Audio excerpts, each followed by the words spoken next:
Hey everybody, welcome back to another episode. We're working on Astroroof last week, doing some things to the exhaust. We got the up pipe, the headers, and turbo spooling all taken care of. We got it all down to the down pipe and a cutout.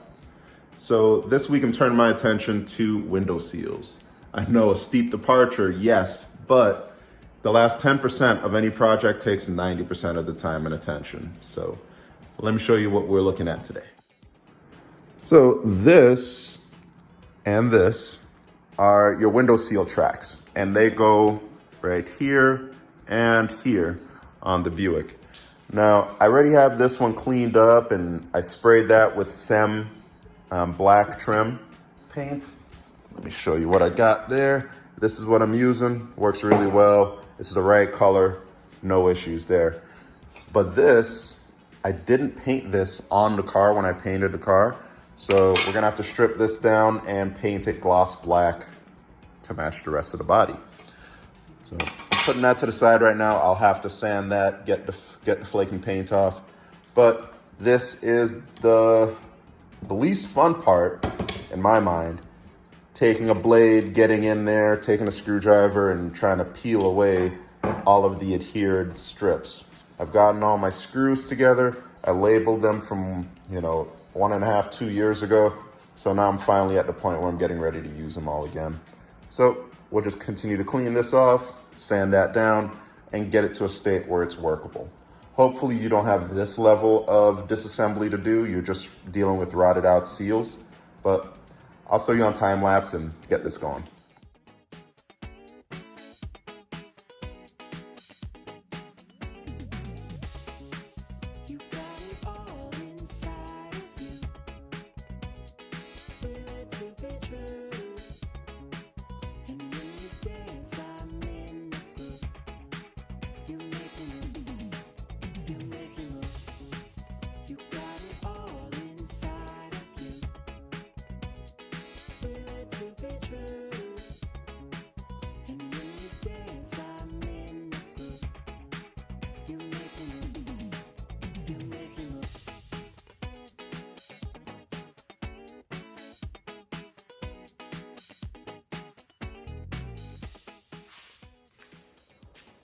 Whew. All right, so all of that looks clean right now. Let me show you what happened. All right, so we got the channel cleaned up really nicely on this. There's a little bit more than that I can do off camera, so I'll do that, take the blade in there and get the last remaining pieces. Also, this is sanded down with 220, so it's ready for paint. I'll spray that up in a moment. I'm not using satin black. I'll be using a gloss black, like I said, to match the car.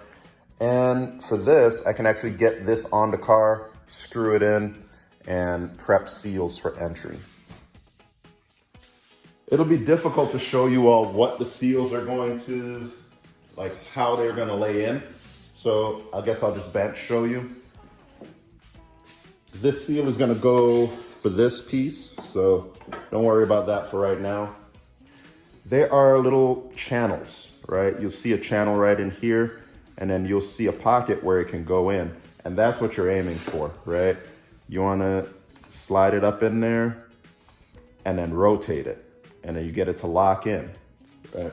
But it's not gonna stay in just with that. So you're going to need to adhere it. And for that, we're using our black super weather strip adhesive. You just do something light like that. Just think about it like this. In 20, 30 more years, when the next person goes to replace these seals, you don't want them to have the time that you had scraping off all of this junk. So keep it light, but make sure it's adhered properly. I think it's gonna end right here, like where this ends, but take it on the car, match it up, see what makes the most sense. And as you slide that pocket in, you can rotate it and it locks in really, really nicely. And the same channel that you see right here, it can slide in right in here. So it'll take a little bit of finagling to get it in there. And that's why you don't need to use a lot of this, because there are some mechanical ways to keep this in place. If you've noticed my chicken scratch in the background, you'd see that I'm listing out things that I need to do to, basically get cars back on the road here. And I made this list when I only had one Grand National. So this is all about Astroroof. We've taken care of the engine, trans, and rear, turbo, master boost controller. I hadn't done, I was going to, but I changed my mind. So that one I can cross off. Headers and downpipe is done. The tire swap. So that is one thing I need to do. I bought a new set of Mickey Thompsons, all four, all the way around. And that's when I still had the old hot air wheels. So I upgraded to these, but I still need to swap out the rear two wheels, tires on the wheels. So I need to do that. So that's the only thing that's not checked off. Paint is done. Rear lights? Oh, I fixed the rear tail lights. The headliner's in. And for frame and suspension, ball joints, control arms, frame, bushings, all that's done. I have to do the rear suspension. So I'm gonna build a new list based off of what I got left, which is window seals, the tires, rear suspension. I got to do a hot wire kit on it and just some odds and ends, but I'll build that list out. And I can also add another list for T-top because it's a lot to keep track on that. All right, so I got this big trim piece in. All of that's taken care of. You can see the window guide right here. You got to make sure you have that. It's what prevents your glass from, bouncing off everywhere. It just kind of tucks it right in where it's supposed to go. But in any case, what I'm going to do is I'm going to put that adhesive along the critical areas. Wherever it was before, I'm going to add back. So you'll see some here, you'll see some here, just around the complex bends. And I've even seen them put it inside here. So I'll do that. It's kind of hard to see on camera, so just wanted to show you up close before I start, but it's coming along close. It's coming along well, and I've got my pieces painted. They're just drying right now.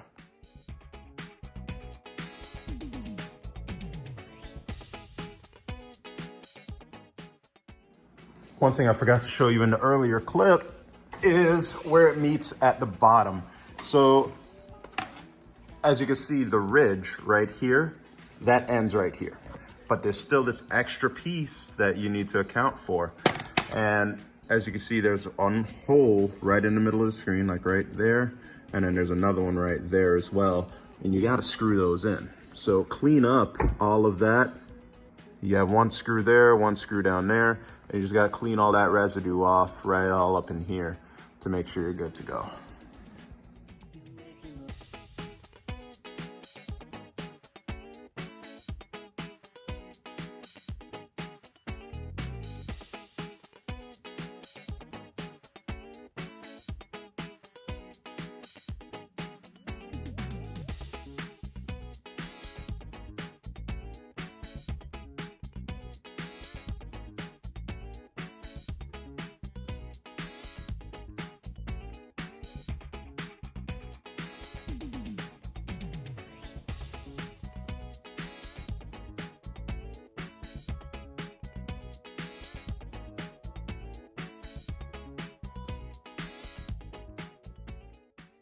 All right, so that's all there is to it. Everything seems to fit in really, really nicely.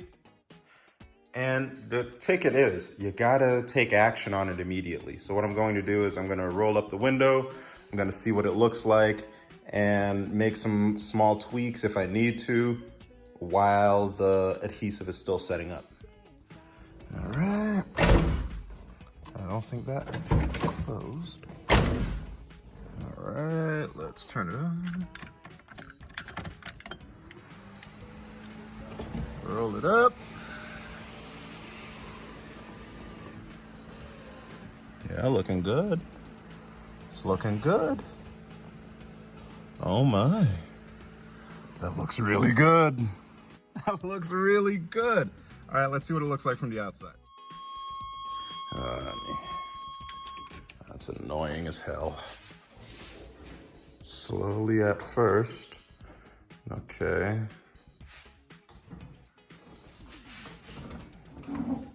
Looks like it goes up and in.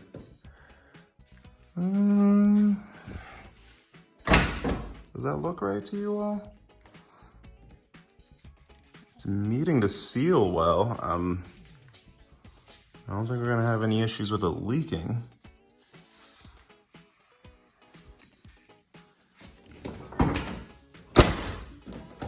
But what I'm fighting is seal resistance. So what you don't want is to have to slam the door a whole bunch of times and then, you end up breaking something. So let's see, maybe there's some adjustment. Maybe this door needs to come out a little bit more, against this thing, because I never really marked that. But from what I'm seeing, it's fighting it just a little too hard. Not to mention, it seems like the door is going up to meet it, so I don't think it's properly aligned. Let's do some alignment here. All right, so it's taken care of now.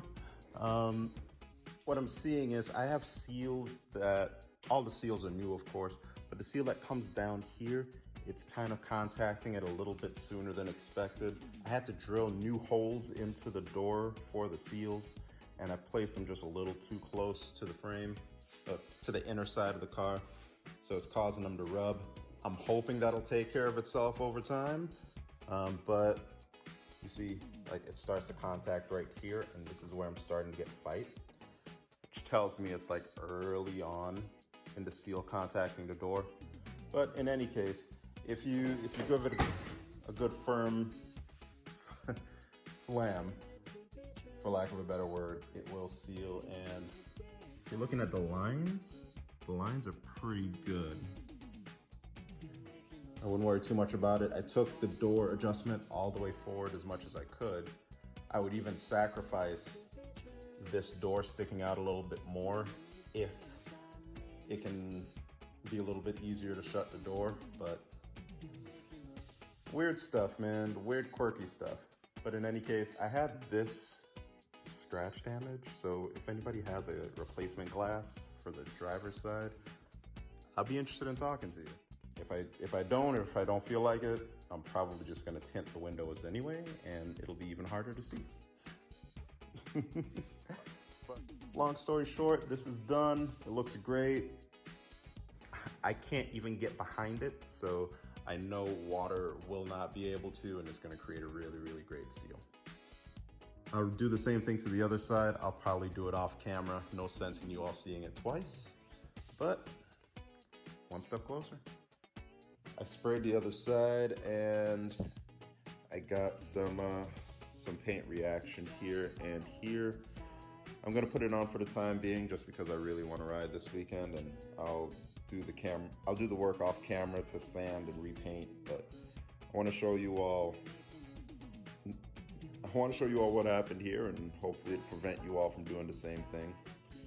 Basically, when you're spraying Rust-Oleum products, I didn't have gloss black, so I used flat and then the crystal clear. But you're supposed to spray coats every 10 to 15 minutes. And then when you switch over from base coat to clear coat, you wait 1 to 3 hours.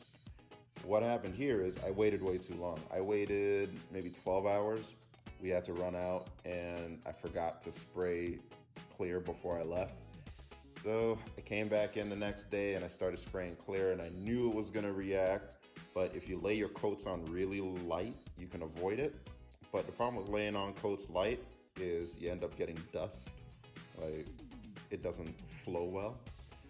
So I laid it on regular in a couple areas, and that's what happened. And what happens is it's off-gassing. How it was explained to me is after a certain amount of time, your paint continues to try to dry, and it's off-gassing, it's releasing gases. Now, when you spray something on top of that on top of it off-gassing, you're trapping it so it can't escape. And that's what creates these wrinkles. So, if you're seeing stuff like this, that's exactly what happened. You gotta wait for it to completely finish off-gassing, which usually means a few days, especially with Rust-Oleum products.